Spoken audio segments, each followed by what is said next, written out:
Bonsoir. Je vais vous lire 2 nouvelles et demie de ce livre, Le mystérieux correspondant, qui est ce recueil de nouvelles inédites de Marcel Proust. Je vais les lire pas dans l'ordre où elles sont dans le livre, puisque je vais commencer par Souvenir d'un capitaine, puis ensuite Le mystérieux correspondant, et finir par la moitié d'une nouvelle qui s'appelle Le don des fées.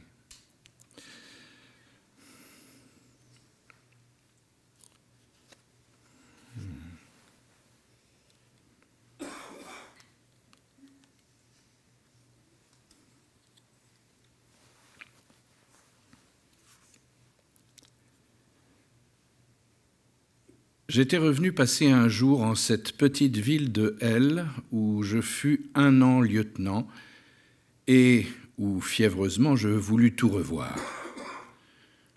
Les lieux que l'amour m'y a rendu incapable de ressonger sans un grand frisson triste, et les lieux si humbles pourtant, comme les murs de la caserne et notre jardinet, parés seulement des grâces diverses que la lumière porte avec elle selon l'heure, l'humeur du temps et la saison. Ces lieux-là restent à jamais dans le petit monde de mes imaginations, revêtus d'une grande douceur, d'une grande beauté.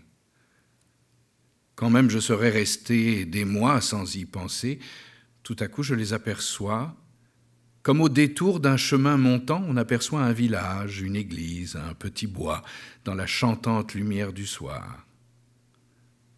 Cour de caserne, jardinet où l'été, mes amis et moi, nous dînions, le souvenir sans doute peint avec cette fraîcheur délicieuse, comme ferait l'enchanteresse lumière du matin ou du soir.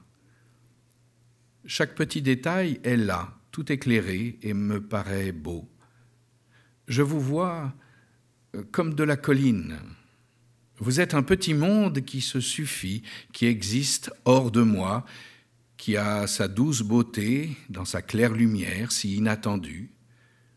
Et mon cœur gai d'alors, triste pour moi maintenant et pourtant s'égayant, car il ravit un moment l'autre, le malade et stérile d'aujourd'hui, mon gai cœur d'alors est dans ce jardinet ensoleillé, dans la cour de la caserne lointaine et pourtant si près, si étrangement près de moi, si en moi, et pourtant si hors de moi, si impossible à plus jamais atteindre. Il y est dans la petite ville de lumière chantante, et j'entends un clair bruit de cloche qui emplit les rues pleines de soleil.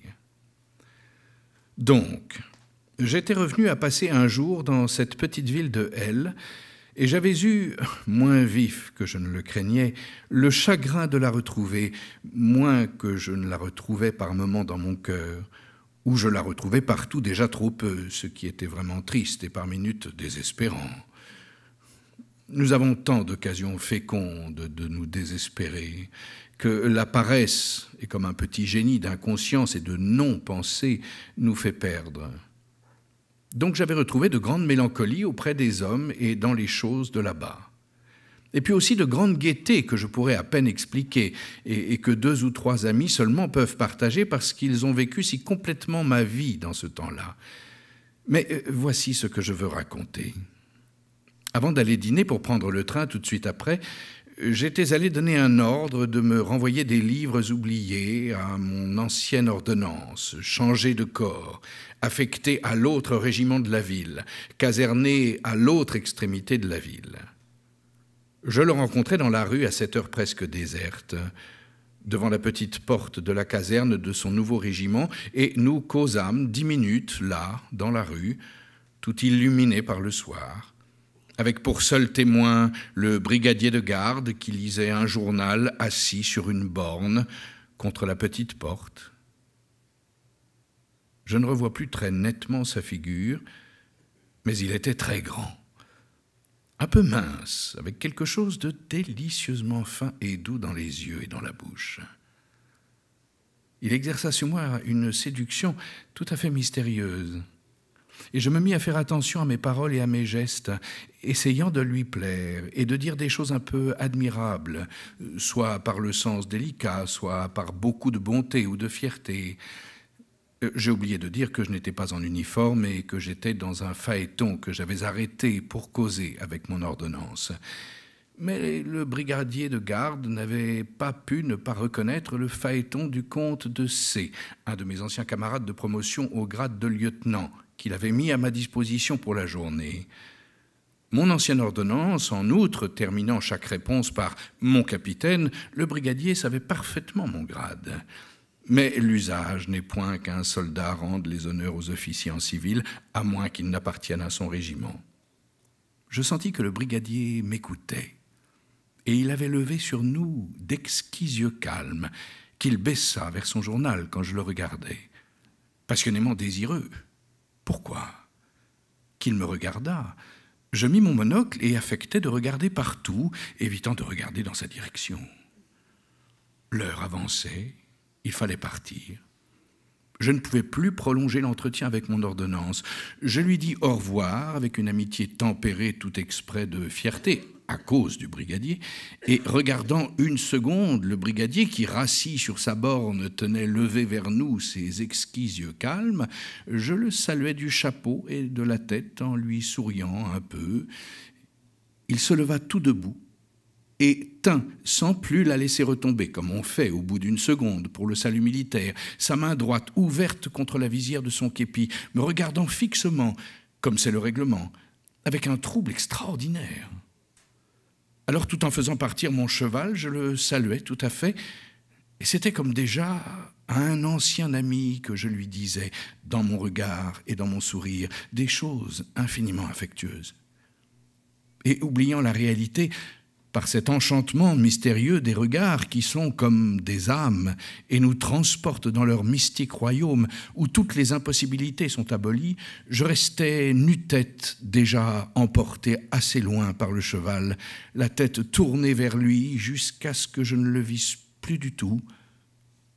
Lui saluait toujours, et vraiment deux regards d'amitié, comme en dehors du temps et de l'espace, d'amitié déjà confiante et reposée, s'étaient croisés.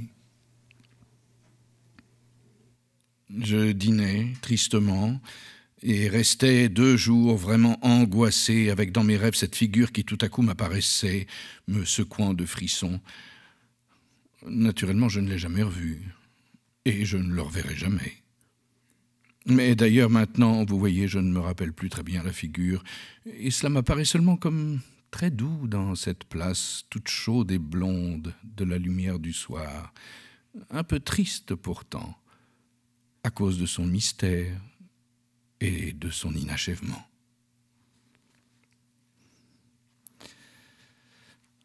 Alors, la suivante, c'est le mystérieux correspondant. Ma chérie, je te défends de revenir à pied. Je vais faire atteler, il fait trop froid, tu pourrais prendre du mal. Françoise de Luc, qui avait dit cela tout à l'heure en la reconduisant à son amie Christiane, et maintenant qu'elle était partie, elle avait des remords de cette phrase maladroite, bien insignifiante si elle eût été dite à une autre qui pouvait inquiéter la malade sur son état. Assise près du feu où elle se chauffait tour à tour les pieds et les mains, elle se posait sans cesse la question qui la torturait. Pourrait-on guérir Christiane de cette maladie de langueur? On n'avait pas encore apporté les lampes. Elle était dans l'obscurité. Mais maintenant, comme de nouveau elle chauffait ses mains, le feu éclairait leur grâce et leur âme. En leur beauté résignée de tristes exilés dans ce monde vulgaire, on pouvait lire aussi clairement les émotions que dans un regard expressif. Habituellement distraite, elle s'allongeait avec une langueur douce. Mais ce soir, au risque de froisser la tige délicate qui les portait si noblement, elle s'épanouissait douloureusement comme des fleurs tourmentées. Et bientôt, des larmes, tombées de ses yeux dans l'obscurité, apparurent une à une au moment où elle touchait les mains qui, tendues contre la flamme, étaient en pleine lumière. Un domestique entre. C'était le courrier, une seule lettre et d'une écriture compliquée que Françoise ne connaissait pas. Malgré que son mari aima Christiane autant qu'elle et consola tendrement Françoise de sa peine quand il la remarquait, elle voulait ne pas l'inutilement attrister de la vue de ses larmes s'il rentrait brusquement et voulait avoir eu le temps de s'essuyer les yeux dans l'obscurité. Aussi, dit-elle, d'apporter les lampes seulement dans 5 minutes, et elle approcha la lettre du feu pour s'éclairer. Le feu jetait assez de flammes pour qu'en se penchant pour l'éclairer, Françoise put distinguer les lettres. Et voici ce qu'elle lut. « Madame, il y a longtemps que je vous aime, mais je ne puis ni vous le dire, ni ne pas vous le dire. Pardonnez-moi. Vaguement, tout ce qu'on m'a dit de votre vie intellectuelle, de l'unique distinction de votre âme, m'a persuadé qu'en vous seul, je rencontrerai, après une vie amère, la douceur, après une vie aventureuse, la paix, après une vie d'incertitude et d'obscurité, le chemin vers la lumière. Et vous avez été, sans le savoir, ma compagne spirituelle, mais cela ne me suffit plus. C'est votre corps que je veux. Et ne pouvant l'avoir, dans mon désespoir et ma frénésie, j'écris, pour me calmer, cette lettre. Comme on froisse un papier quand on attend, comme on écrit un nom sur l'écorce d'un arbre, comme on crie un nom dans le vent ou sur la mer. Pour relever avec ma bouche le coin de vos lèvres, je donnerai ma vie. La pensée que ce pourrait être possible et que c'est impossible me brûle également. Quand vous recevrez des lettres de moi, vous saurez que je suis dans un moment où ce désir m'affole. Vous êtes si gentille, ayez pitié de moi. Je me meurs de ne pas vous posséder. » Françoise venait de finir cette lettre quand le domestique entra avec les lampes, donnant pour ainsi dire la sanction de la réalité à la lettre qu'elle avait lue comme dans un rêve, à la lueur mobile et incertaine des flammes. Maintenant, la lumière douce mais sûre et franche des lampes faisait sortir de la pénombre intermédiaire entre les faits de ce monde et les rêves de l'autre notre monde intérieur, lui donnait comme la griffe de l'authenticité selon la matière et selon la vie. Françoise voulut d'abord montrer cette lettre à son mari.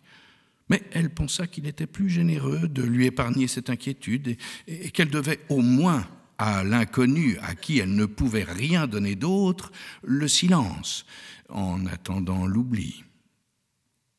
Mais le lendemain matin, elle reçut une lettre de la même écriture contournée, avec ces mots. « Ce soir, à 9 heures, je serai chez vous. Je veux au moins vous voir. » Alors Françoise eut peur. Christiane devait partir le lendemain pour aller passer 15 jours dans une campagne où l'air plus vif pouvait lui faire du bien. Elle écrivit à Christiane en la priant de venir dîner avec elle, son mari sortant justement ce soir-là. Elle recommanda au domestique de ne laisser entrer personne d'autre et fit fermer solidement tous les volets. Elle ne raconte rien à Christiane, mais à 9 heures lui dit qu'elle avait la migraine, la priant d'aller dans le salon à la porte qui commandait l'entrée de sa chambre et de ne laisser personne entrer. Elle se mit à genoux dans sa chambre et pria. À 9h15, se sentant défaillir, elle alla dans la salle à manger pour chercher un peu de rhum. Sur la table, il y avait un grand papier blanc, avec en lettres d'imprimerie ces mots « Pourquoi ne voulez-vous pas me voir? Je vous aimerais si bien. Vous regretterez un jour les heures que je vous aurais fait passer. Je vous en supplie, permettez que je vous voie, mais si vous l'ordonnez, je m'en irai immédiatement. » Françoise fut épouvantée. Elle pensa dire au domestique de venir avec des armes. Elle eut honte de cette idée, et pensant qu'il n'y avait pas, pour avoir pris sur l'inconnu, plus efficace autorité que la sienne, elle écrivit en bas du papier « Partez immédiatement, je vous l'ordonne ». Et elle se précipita dans sa chambre, se jeta sur son prie-Dieu, et ne pensant à rien d'autre, elle pria la Sainte Vierge avec ferveur. Au bout d'une demi-heure, elle alla chercher Christiane qui lisait sur sa demande au salon. Elle voulait boire un peu et lui demanda de l'accompagner dans la salle à manger. Elle entra en tremblant, soutenue par Christiane, et défaillit presque en ouvrant la porte. Puis s'avança à pas lents, presque mourante. À chaque pas, il ne semblait pas qu'elle eût la force d'en faire un de plus et qu'elle allait défaillir là. Tout à coup, elle dut étouffer un cri.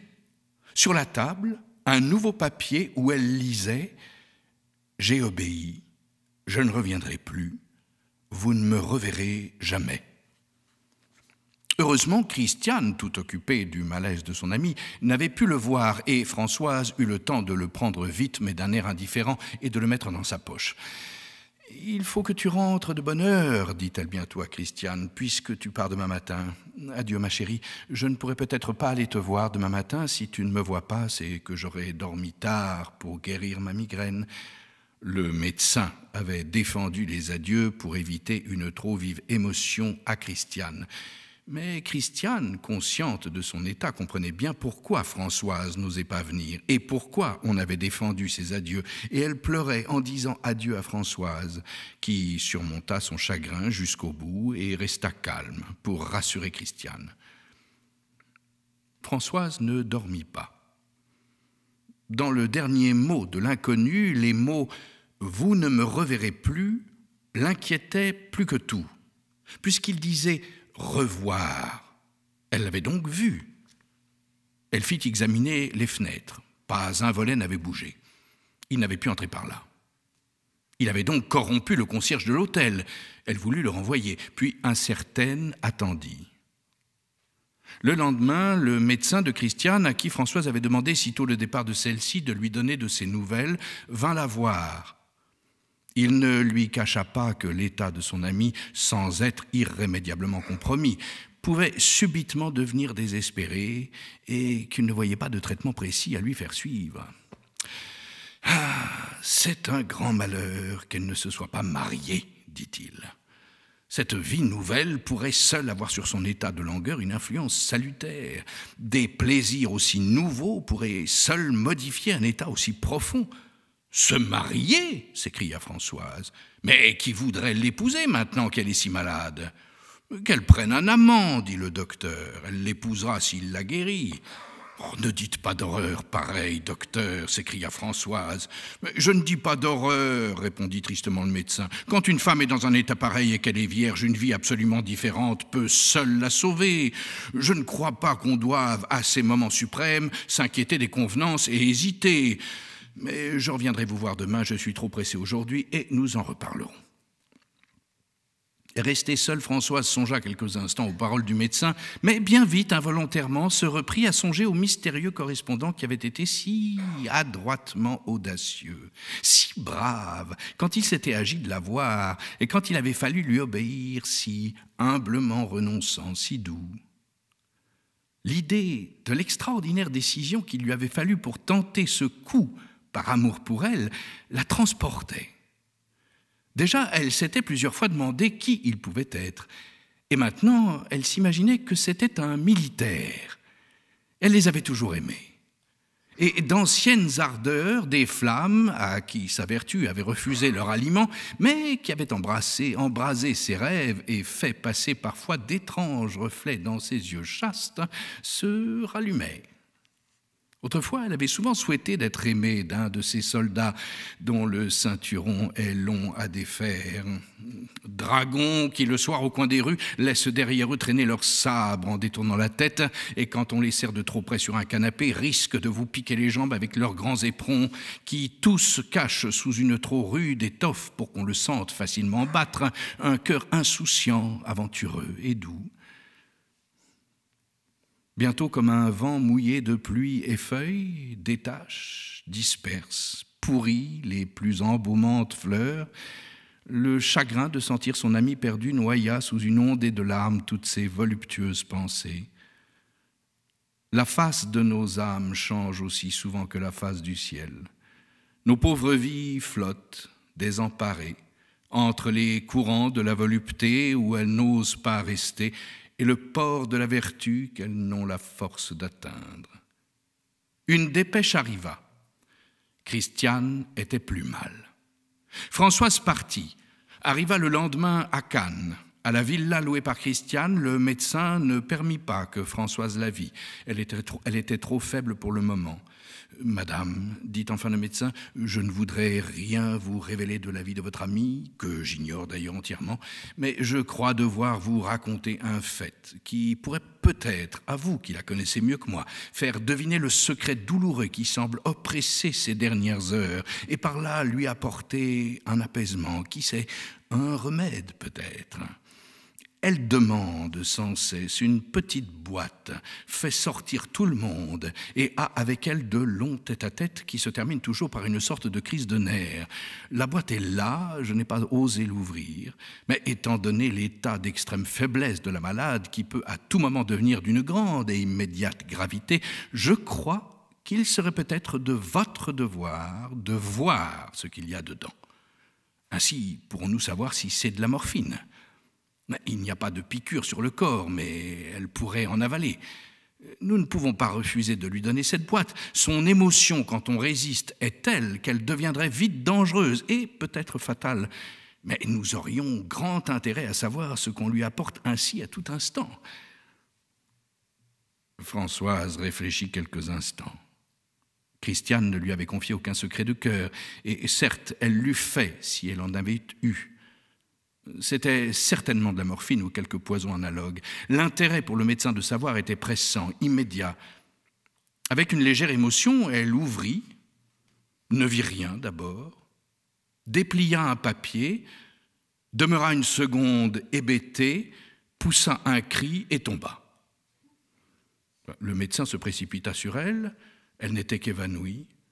Près d'elle, la boîte qui avait échappé de ses mains gisait, et à côté, le papier qui en était tombé. Le médecin lut dessus « Allez-vous-en, je vous l'ordonne ».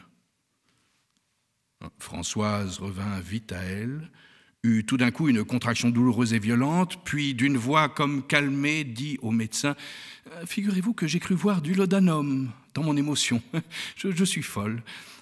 Croyez-vous, demanda Françoise, que Christiane puisse être sauvée ?» Oui et non, répondit le médecin. Si l'on pouvait suspendre cet état de langueur, comme elle n'a pas d'organe atteint, elle pourrait se rétablir complètement. Mais on ne peut pas prévoir que rien puisse l'arrêter. Il est malheureux que nous ne puissions pas savoir le chagrin probablement d'amour dont elle souffre. S'il était au pouvoir d'une personne actuellement vivante de la consoler et de la guérir, je pense, elle accomplirait, dût-il lui coûter, ce devoir de stricte charité. Françoise fit porter immédiatement une dépêche. Elle demandait par le prochain train son directeur. Christiane passa la journée et la nuit dans une presque complète somnolence. On lui avait caché l'arrivée de Françoise.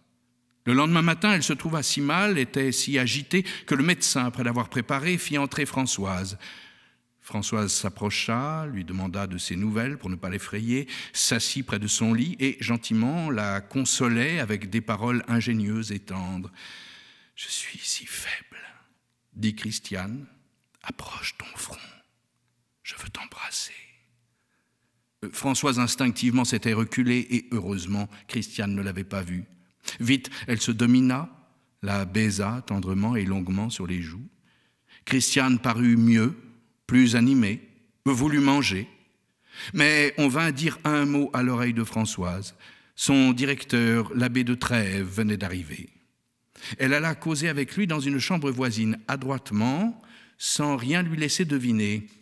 « Abbé, si un homme se mourait d'amour pour une femme qui appartient à un autre, et qu'il aurait eu la vertu de ne pas chercher à séduire, si l'amour de cette femme pouvait seul le sauver d'une mort prochaine et certaine, serait-elle excusable de le lui offrir ?» dit bientôt Françoise. « Comment ne vous êtes-vous pas répondu à vous-même » dit l'abbé. « Ce serait, profitant de la faiblesse d'un malade souillé, ruiné, empêcher, anéantir le sacrifice de sa vie qu'il a fait à la bonne volonté de son cœur et à la pureté de celle qu'il aimait. C'est une belle mort, et agir comme vous dites, ce serait fermer le royaume de Dieu à celui qui l'a mérité en triomphant si noblement de sa passion. Ce serait surtout pour l'ami trop pitoyable, la déchéance d'y rejoindre un jour celui qui, sans elle, eût chéri son honneur au-delà de la mort et au-delà de l'amour. On vint appeler Françoise et l'abbé. Christiane se mourait, demandait la confession et l'absolution. Le lendemain, Christiane était morte. Françoise ne reçut plus jamais de lettre de l'inconnu.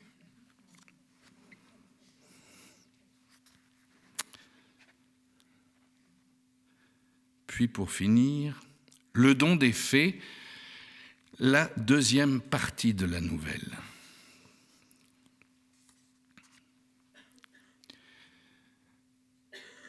Une fée se pencha sur son berceau et lui dit tristement « Mon enfant, mes sœurs t'ont donné la beauté, le courage, la douceur. Tu souffriras pourtant, puisqu'au leur je dois, hélas, joindre mes dons. Je suis la fée des délicatesses incomprises. Tout le monde te fera du mal, te blessera, ceux que tu n'aimeras pas, ceux que tu aimeras plus encore. Comme plus léger reproche, un peu d'indifférence ou d'ironie te feront souvent souffrir. Tu estimeras que ce sont des armes inhumaines, trop cruelles pour que tu oses t'en servir, même contre les méchants, car malgré tout, tu leur prêteras ton âme et ta faculté de souffrir. Par là, tu seras sans défense. Fuyant la rudesse des hommes, tu rechercheras d'abord la société des femmes qui cachent tant de douceur dans leur chevelure, dans leur sourire, dans la forme et le parfum de leur corps. Mais les plus ingénieusement amicales te feront du chagrin sans le savoir, des blessures au milieu des caresses, et grifferont en jouant des cordes douloureuses qu'elles ne connaissent pas. On ne comprendra pas mieux ta tendresse qu'éveillera, par l'excès de ses délicatesses et de son intensité, le fou rire ou la défiance. Comme les autres n'auront pas en eux le modèle de cette souffrance, ni de cette tendresse qu'ils t'inspireront sans les comprendre, tu seras perpétuellement méconnu. Jamais personne ne saura te consoler ni t'aimer. Mais cependant, usé avant d'avoir servi, ton corps ne résistera pas au contre-coup des élans et des choses de ton cœur. Tu auras souvent la fièvre, tu ne dormiras pas, tu frissonneras sans cesse. Tes plaisirs seront ainsi corrompus à leur source. Les éprouver même te fera mal. À l'âge où les petits garçons vont rire et jouer, toujours tu pleureras les jours de pluie parce qu'on ne t'emmènera pas aux Champs-Élysées où tu joueras avec une petite fille que tu aimeras et qui te battra. Et les jours de soleil où vous vous verrez, tu resteras triste de la trouver moins belle qu'aux heures de la matinée où, seul dans ta chambre, tu attendais le moment de la voir. À l'âge où les petits garçons courent fiévreusement après les femmes, tu réfléchiras sans trêve et tu auras déjà beaucoup plus vécu que les gens très vieux. Aussi, quand répondant à tes parents, tu les entendras te dire « Un jour, vous ne penserez plus de même, quand vous aurez plus vécu, quand vous aurez notre expérience », tu ne souriras modestement que par déférence. Voilà les tristes dons que je t'apporte, que je n'étais pas libre de ne pas t'apporter et que tu ne peux rejeter loin de toi, hélas, en les brisant, qui seront les sombres emblèmes de ta vie jusqu'à ta mort. Alors une voix se fit entendre, faible et forte, légère comme un souffle et comme les limbes dont elle venait, mais dominant toutes les voix de la terre et des airs par la douce certitude de son accent. Je suis la voix de celle qui n'est pas encore, mais qui naîtra de tes chagrins incompris, de tes tendresses méconnues, de la souffrance de ton corps. Et ne pouvant t'affranchir de ta destinée, je la pénétrerai de mon odeur divine. Écoute-moi, console-toi, car je te dis, la tristesse de ton amour dédaigné, de tes blessures ouvertes, je t'en montrerai la beauté, si douce que tu n'en pourras plus détacher ton regard mouillé de pleurs, mais charmé. La dureté, la bêtise, l'indifférence des hommes et des femmes se tournera pour toi en divertissement, car elle est profonde et variée. Et ce sera comme si, au milieu de la forêt humaine, j'avais débandé tes yeux, et si tu t'arrêtais avec une curiosité joyeuse devant chaque tronc, devant chaque branche.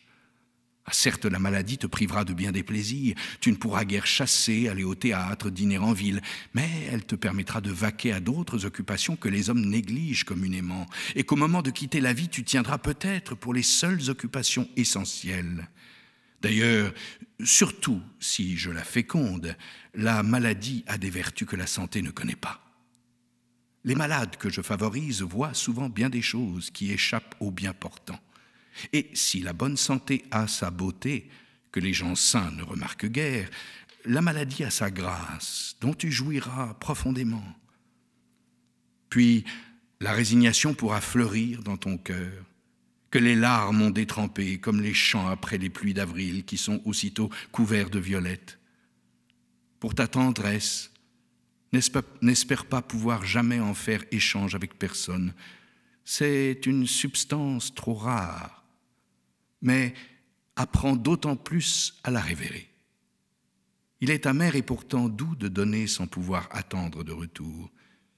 Puis, si l'on n'est pas tendre pour toi, tu auras souvent occasion d'être tendre aux autres et tu répandras généreusement, avec l'orgueil d'une charité impossible à tout autre, ce parfum inconnu et exquis aux pieds lassés de ceux qui souffrent.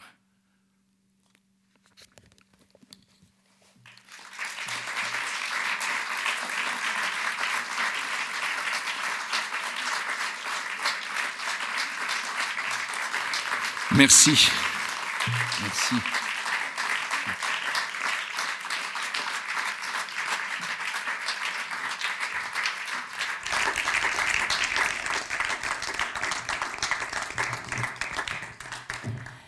Merci, merci infiniment, Thibaut de Montalembert. C'était génial, c'était assez... j'ai eu l'impression vraiment de les redécouvrir complètement. Je ne sais pas vous, Thierry Laget. Donc ces nouvelles sont issues du Mystérieux Correspondant, un recueil de nouvelles inédites qui est paru, cette nouvelle inédite de Marcel Proust, faut-il le préciser. Une nouvelle de jeunesse qui date, dont la rédaction date de... Proust avait 22, 25 ans, enfin voilà, de nouvelles qu'il a, semble-t-il, écartées lorsqu'il a composé son recueil Les plaisirs et les jours, qui est paru en 1896, avant d'évoquer le Goncourt de Proust à travers votre ouvrage, Thierry Laget. Qu'est-ce que vous avez pensé quand vous avez découvert ces textes comme nous, je veux dire comme les lecteurs lambda, qu'en avez-vous pensé ? Je voudrais dire un mot d'abord sur cette lecture. Parce Avec plaisir. Il me semble que nous faisons à l'inverse de ce que fait l'opéra italien, où il y a toujours à la fin d'un acte ou d'un morceau un peu long, ce que les Italiens appellent une cabalette, c'est-à-dire un morceau qui est tellement entraînant, tellement mélodieux, que les spectateurs sont obligés d'applaudir à la fin. Mais c'est à la fin de l'acte, après les récitatifs. Et nous allons faire le récitatif après les cabalettes. Mais c'était très bien. On voit surgir... du texte, des vies des personnages, la voix arrive à les faire vivre, c'est vraiment très, très intéressant, très beau. Ces textes sont très curieux parce que Proust est là et en même temps il n'est pas là. C'est-à-dire qu'on a ces personnages, il y a la petite fille qui joue aux Champs-Élysées, on a entendu, ce sera Gilberte dans La Recherche du temps perdu, on a le médecin, on a les domestiques, on a la petite ville de Garnison, qui sera Doncières dans le côté de Guermantes, et puis on a surtout ce thème de la cruauté et de la culpabilité dans le plaisir, qui est un grand thème proustien que l'on retrouve presque à toutes les pages de son œuvre. Mais il y manque évidemment des années et des années d'écriture qui vont faire cette phrase proustienne qui est à la fois souple et très rigide comme l'armature des textes latins et souple comme ces grands tableaux impressionnistes qu'il aimait tant, où on voit les coquelicots qui se penchent dans le vent. Et c'est vraiment du Proust très jeune, oui, il a 24 ans, un peu moins sans doute. Il essaie, il tâtonne, et apparemment ce n'est pas sa voie, il ira ailleurs. Mais néanmoins, dans le don des fées, que je suis très contente que Thibaut ait accepté de lire, c'est presque comme un autoportrait de Proust, je trouve, oui. Sur cette sensibilité et le fait qu'elle va le mettre à l'écart tout en pressentant qu'elle va lui permettre de faire quelque chose de grand. C'est presque une feuille de route qui lui est fixée. La sensibilité que lui confère la maladie va lui permettre d'observer les hommes comme personne ne les avait observés et les décrire avec cette précision du détail qui nous surprend quand nous le lisons, parce qu'à chaque fois nous disons mais c'est ça, je l'ai vécu, je le reconnais, et lui a su l'exprimer bien mieux que je n'aurais su le dire. Il l'attribue à la maladie. Il est vraisemblable que c'est une composante de son génie, mais sans doute pas la seule, sinon les hôpitaux seraient remplis de génies. Ce n'est pas toujours le cas. Donc le mystérieux correspondant est paru aux éditions de Fallois, et vous avez publié chez Gallimard, Proust, prix Goncourt, une émeute littéraire. Thierry Laget, vous êtes romancier, essayiste. Vous avez participé dans les années 80, c'est ça, à l'édition, la dernière édition en date en Pléiade de À la recherche du temps perdu. Et donc, dans Proust, prix Goncourt, vous revenez sur l'événement de l'année. Demain, le 10 décembre, ça fera tout juste 100 ans que À l'ombre des jeunes filles en fleurs a reçu le prix Goncourt. Je crois que ça fait, en fait, c'est un projet, enfin je ne sais pas si c'était un projet de livre, mais c'est un sujet, ce Goncourt de Proust, qui vous occupe depuis longtemps. Oui, on va dire que je suis lent, mais en fait, je ne m'en suis pas occupé pendant toutes ces années. Il y a 40 ans, j'avais fait un mémoire de maîtrise, jeune étudiant, sous la direction de Jean-Yves Tadier. Et il m'a demandé, puisqu'entre-temps il était devenu éditeur chez Gallimard, il m'a demandé de reprendre ce mémoire pour le centenaire du prix Goncourt à Proust. Et je n'ai pas eu envie de republier ce mémoire qui évidemment était celui d'un jeune étudiant, et je n'en reconnaissais pas grand-chose, d'autant que depuis nous avons découvert, retrouvé des documents qui modifiaient en grande partie la vision que nous pouvions avoir de cette époque et de cet événement, et que je voulais tout refaire. Donc j'ai tout repris à zéro. Ce n'est pas mon mémoire de maîtrise que j'ai publié, c'est un livre écrit aujourd'hui par quelqu'un qui a 40 ans de plus. En tout cas, c'est un livre formidablement documenté, argumenté, souvent très drôle, très caustique, notamment sur la vie littéraire et l'institution que commence déjà à être l'Académie Goncourt et le prix Goncourt qu'elle décerne tous les ans. Peut-être pour commencer, reparler un peu de ce contexte, à savoir l'Académie Goncourt qui vient de se créer, qui a décerné son premier prix, qui a décerné son premier prix en 1903. Et cette année 1919, qu'est-ce que la France, qui est donc toujours évidemment en deuil au terme de ces années de guerre et des millions de morts qu'elle a générés, voilà, comment Proust s'inscrit dans cette année-là dans le jeu des prix littéraires, et notamment du prix Goncourt. Tout l'enjeu est bien là, dans l'année 1919. C'est-à-dire que 1919, c'était le lendemain de 1918, la fin de la guerre. Et une guerre qui a été terrible, on le sait. Quelques hommes, de nombreux hommes en sont revenus, mais dans quel état? Quand ils n'avaient pas été mutilés, ils avaient perdu beaucoup. Ils avaient perdu en tout cas des années de leur jeunesse. Et ils espéraient enfin qu'on allait les récompenser, qu'on allait leur donner ce qu'ils méritaient, et en particulier des prix littéraires. Alors le prix littéraire le plus prestigieux déjà, c'était le prix Goncourt. On s'imagine que ce n'était pas grand-chose. On dit souvent le prix Goncourt, à cette époque-là, c'était 5 000 francs. C'était 5 000 francs or, qui était beaucoup, beaucoup plus important que les 5 000 francs qui ont été transformés en euros.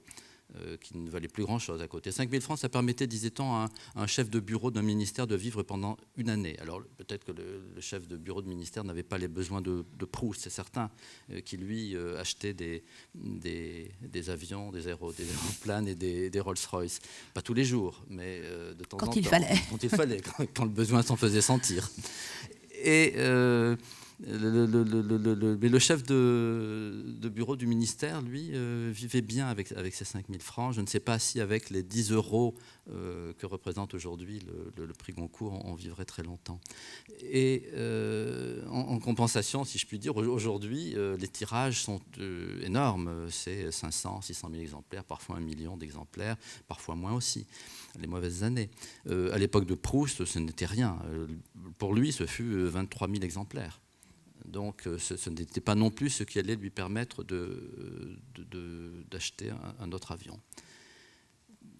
On voit dans votre livre, pour revenir sur ce moment, que effectivement vous revenez dans le détail sur les partis pris des différents membres de l'Académie et la façon dont les jeux se font.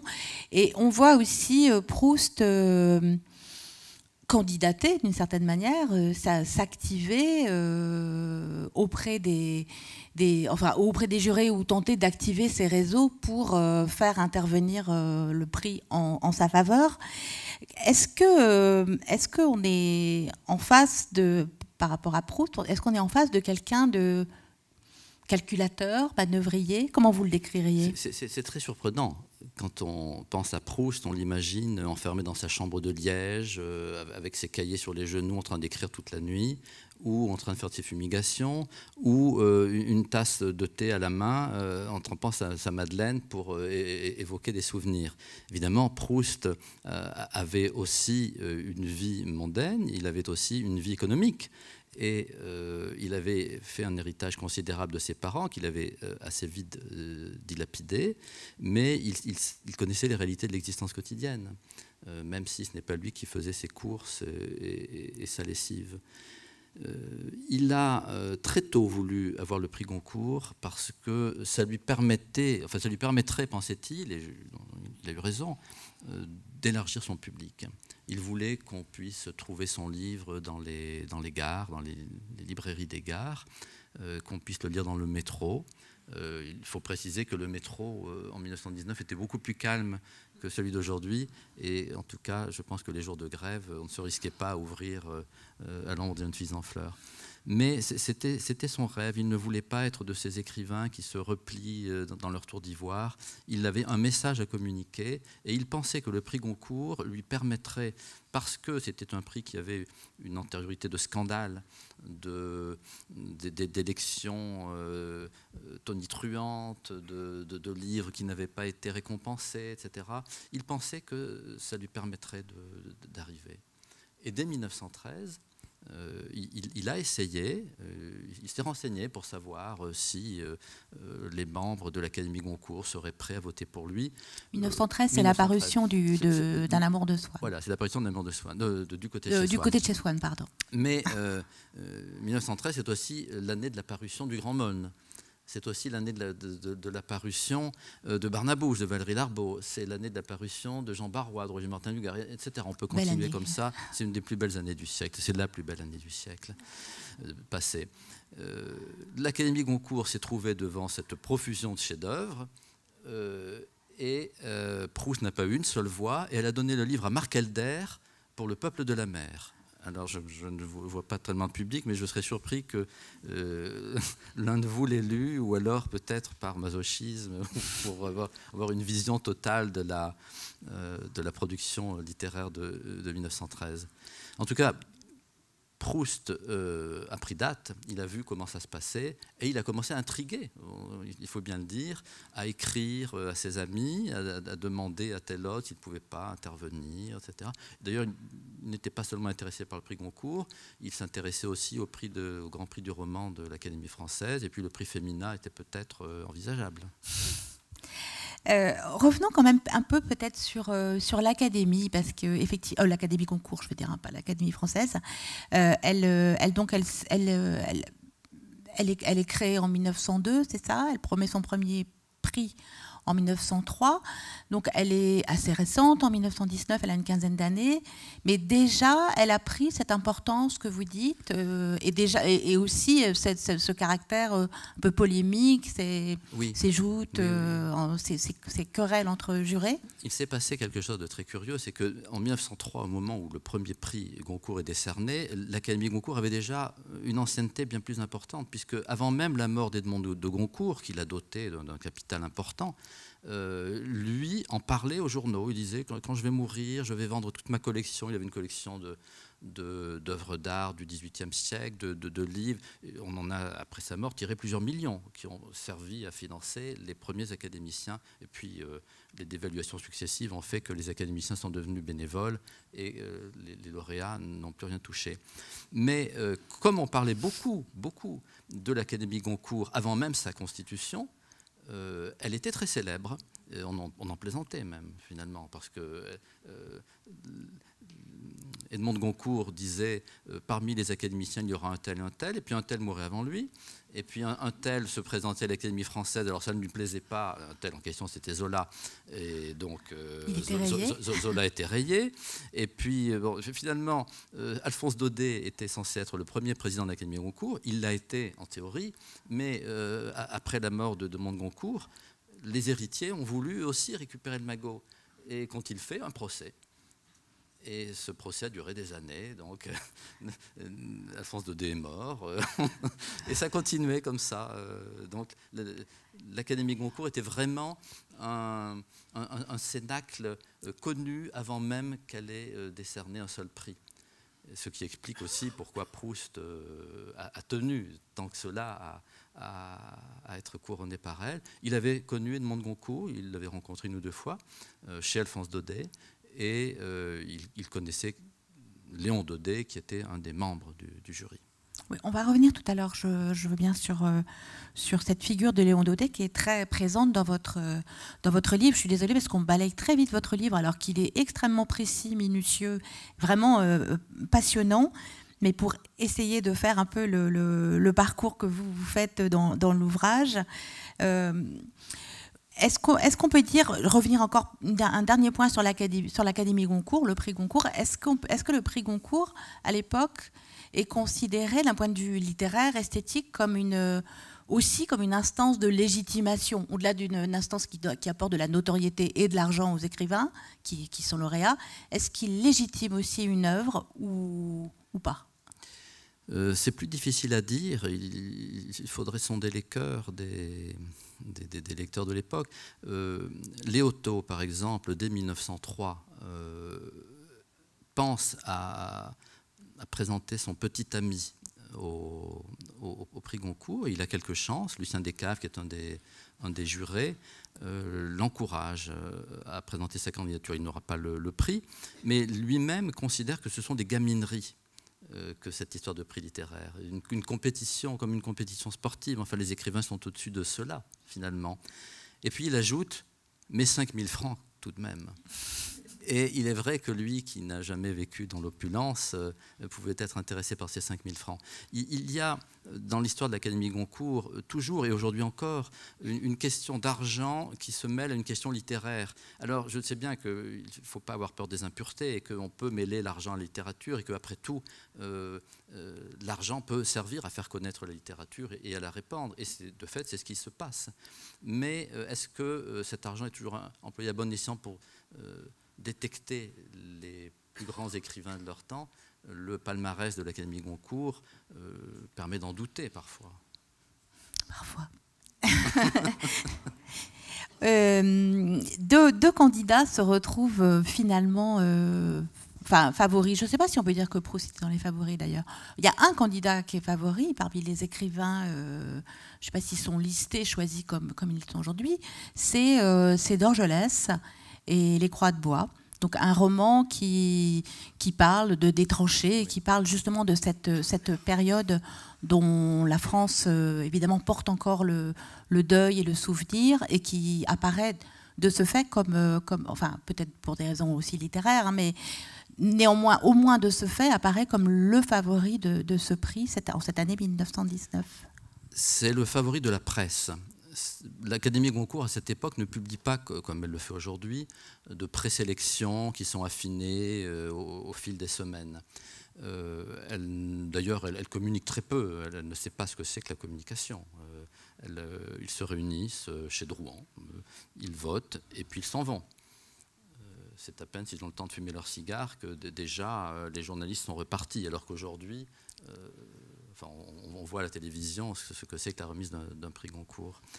Que disions-nous sur parler de sur Dorgelès, oui, voilà. Dorgelès. Qui était le favori de la presse. Il était le favori de la presse parce que la plupart des journalistes de cette époque, en tout cas la plupart de ceux qui parlaient de lui, étaient anciens combattants comme lui. Il avait fait une guerre vraiment admirable.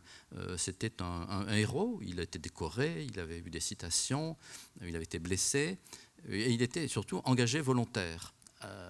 Il aurait pu très bien rester chez lui ou continuer d'écrire dans le Canard enchaîné. Il a préféré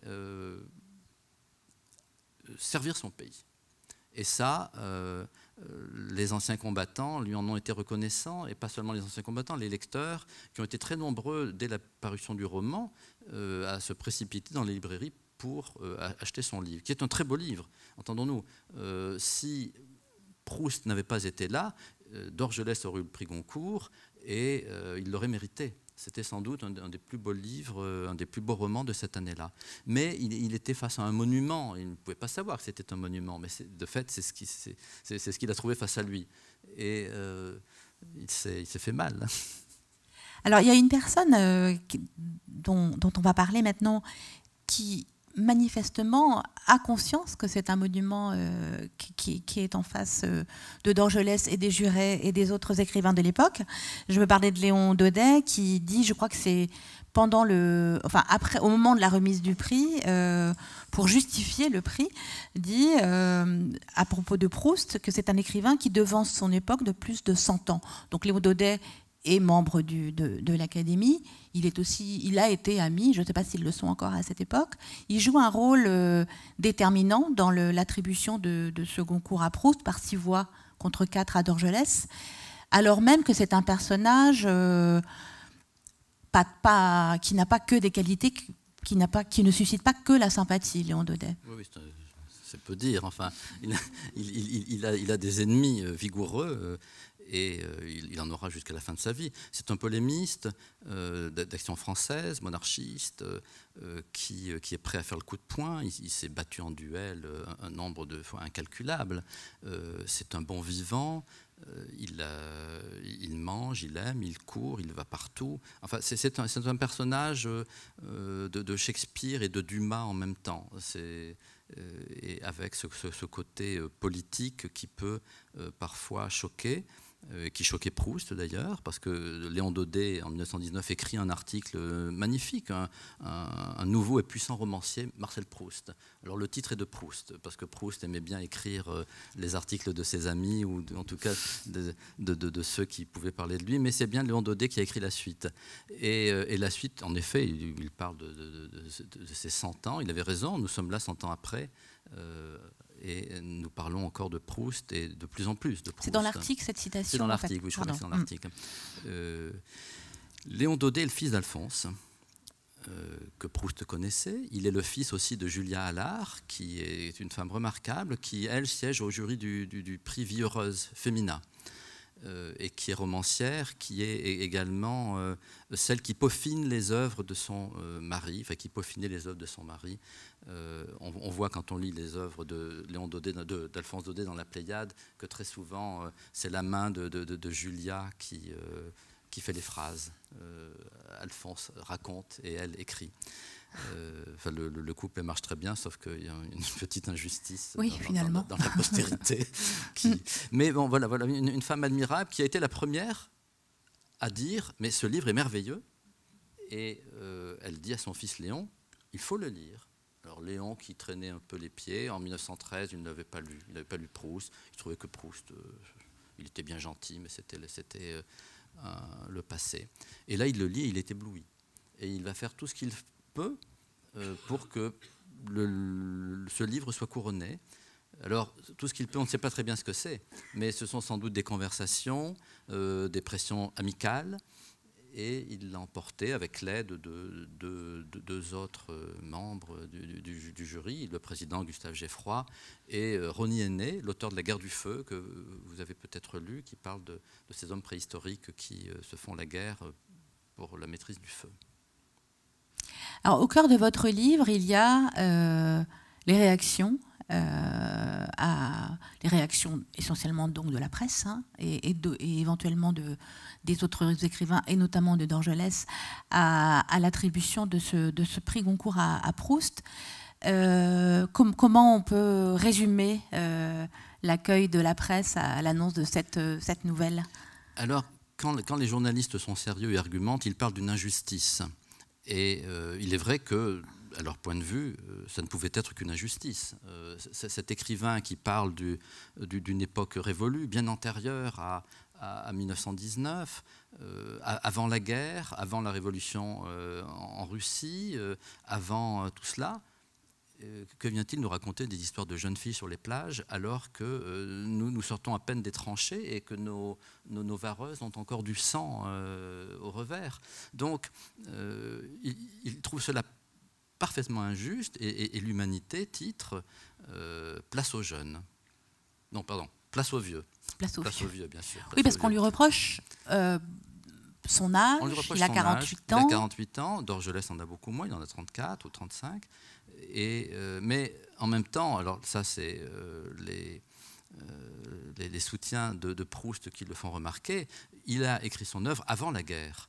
Et la guerre a empêché qu'elle soit publiée. Donc finalement c'est l'œuvre d'un homme beaucoup plus jeune. Il a commencé à l'écrire vers 1908-1909. Il a mis longtemps, mais quand on connaîtra la masse de papier que cela représente, on comprendra que ça ne pouvait pas se faire en 15 jours. Et c'est une œuvre qui, en plus, va bien au-delà de cette époque qu'il décrit, qui est l'époque de l'enfance du narrateur, qui va jusqu'à la guerre, puisque lui aussi parle de la guerre, avec les bombardements de Paris et les gens qui se réfugient dans le métro, qui sert d'abri anti-aérien. On lui reproche aussi de ne pas avoir besoin d'argent. Oui, ça c'est plus douteux. Enfin, comme dit un de ses amis, c'est pas un service social, c'est pas exactement l'expression qu'il emploie, mais ça revient à ça. On n'en est pas là pour faire la charité. Enfin, le prix Goncourt ne sert pas à faire la charité, mais il semble bien que Edmond de Goncourt, tout de même, tenait à ce que le prix récompense la jeunesse et le talent. Alors, tout est dans le lien entre les deux termes. Est-ce que c'est la jeunesse du talent? Ou est-ce que c'est le talent d'un jeune homme?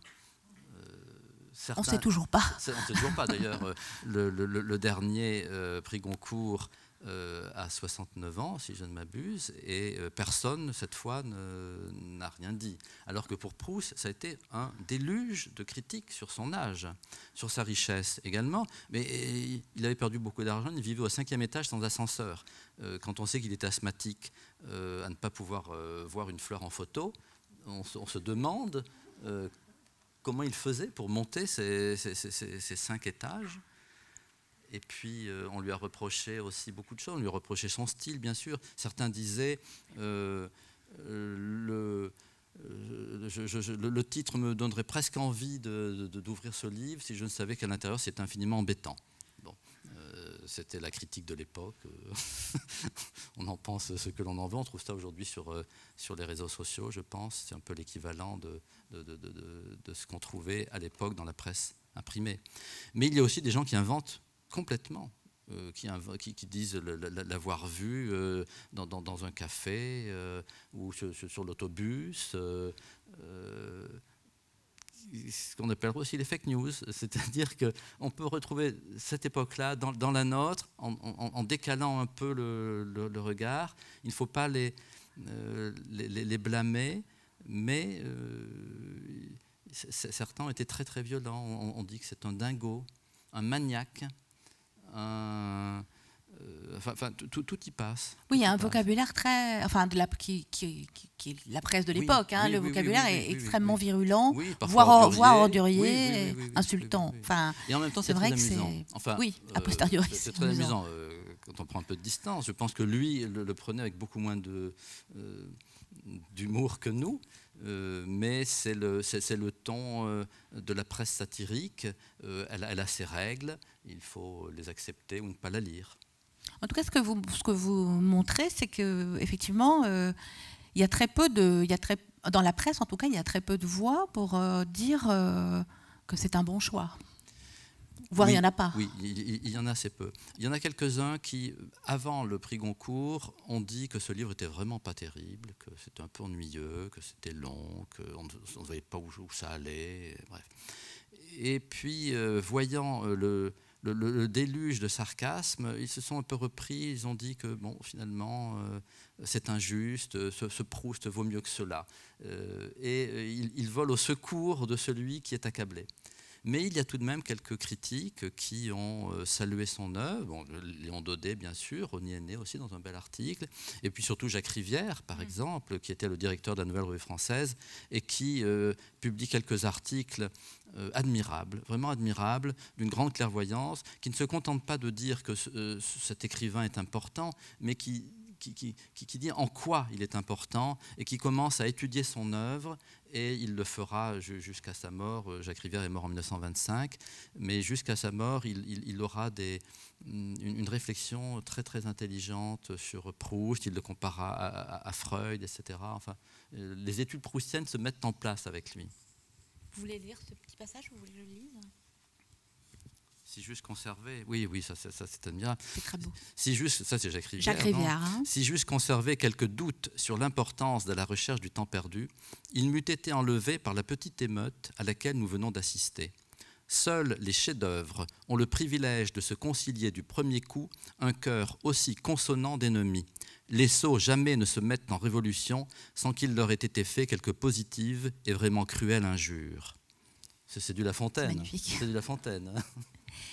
Qu'est-ce que ça, l'examen de cette période très minutieux auquel vous vous êtes livré, l'immersion dans les archives, dans la presse, qu'est-ce que cela nous dit de Proust, du caractère, j'ai envie de dire, de Proust, que à la fois ce côté manœuvrier, comme ça, mis en branle, des grandes manœuvres pour le prix que vous décriviez tout à l'heure, en même temps sa réaction sur laquelle vous revenez aussi, ou quand Gallimard, notamment, vient chez lui, monte les 5 étages ou 6 étages à pied pour aller lui annoncer la nouvelle, sa réponse c'est « Ah », et surtout, dit-il à Céleste, ne laissez entrer personne. Qu'est-ce qu'on apprend de cet événement? Qu'est-ce qu'on apprend de Proust? On apprend qu'il avait beaucoup réfléchi à la stratégie littéraire, à la stratégie éditoriale, mais lui-même avait payé l'impression de son premier roman Du côté de chez soi, aux éditions Grasset. Donc il avait intérêt à ce que ça se vende, et il faisait ce qu'il pouvait pour que ça se vende, en effet.